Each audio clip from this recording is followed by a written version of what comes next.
Segment of Athlete of the Week, we chose to highlight someone from behind the scenes, Bob the Bullet Molta of the Sports Information Department. Bob the Bullet Molta has been involved with Eastern sports for more than 20 years. We got a chance to sit down in his office and learn what goes on behind the scenes. Sports information is really it's a misunderstood profession, but it's a behind-the-scenes profession. And on any given day, you might be doing 10 different things. You know, like you said, since the internet came along 10 years ago or so, that's a huge part of the job. You do statistics, you do photography, you do home event management, you report to the media. So it's a whole bunch of different things that are involved in the position. But like I said, the website has made it totally different. It's made it immediate. You know, now people want things right away. As soon as it happens, they want it. Where before, maybe you did a game and then you updated your stats, and then 2 days later you had your stats up to date. Now they want them right after the game. But with the technology, it's made this job so much easier. Because you may not believe this, but in the old days when we first started, if you had a roster and you had to add a player to it after the team was set, you had to retype the whole roster from scratch. Your statistics, every time there was a game, you had to retype your entire stats by hand using a calculator before stat programs were invented.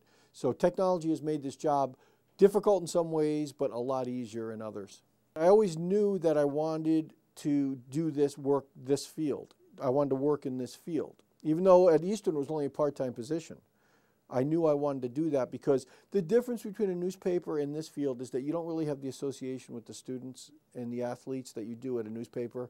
At a newspaper, you go, you cover the game, you may interview a student, but that's about it. That's your association.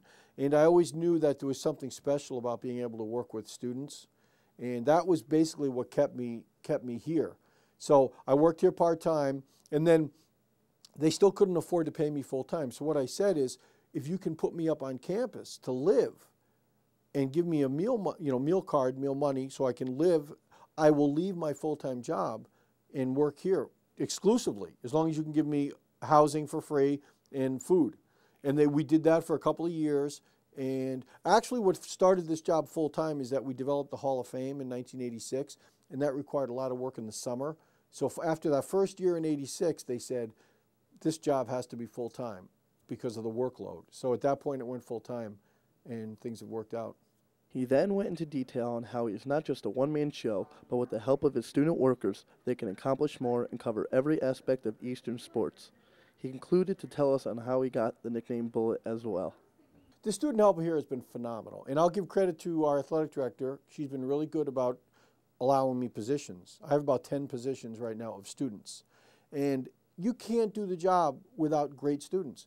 Because like tomorrow, we will have baseball at home, men's lacrosse at home, women's lacrosse at home, and a softball tournament. One person cannot physically be at every place at one time. The students over the years have been absolutely fantastic, but this year's group is probably the best in terms of Mike Colbert, Amy Lampy, R.J. Volker, Mike Greer. Those four have been with me 3 or 4 years, and they know what to do. You don't have to tell them, they know what to do.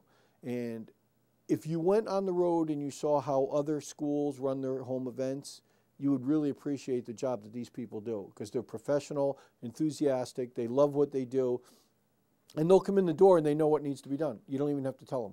It happened a real long time ago while I was an undergraduate, just with my friends. We had a real close-knit group of people, and everybody had a nickname, and that turned out to be mine. Number one, because I played a lot of basketball, I was very quick, or so they say, and that's how it developed. And the thing is, it sort of took on a life of its own because it stuck. It has stuck, for good or bad, it has stuck since then.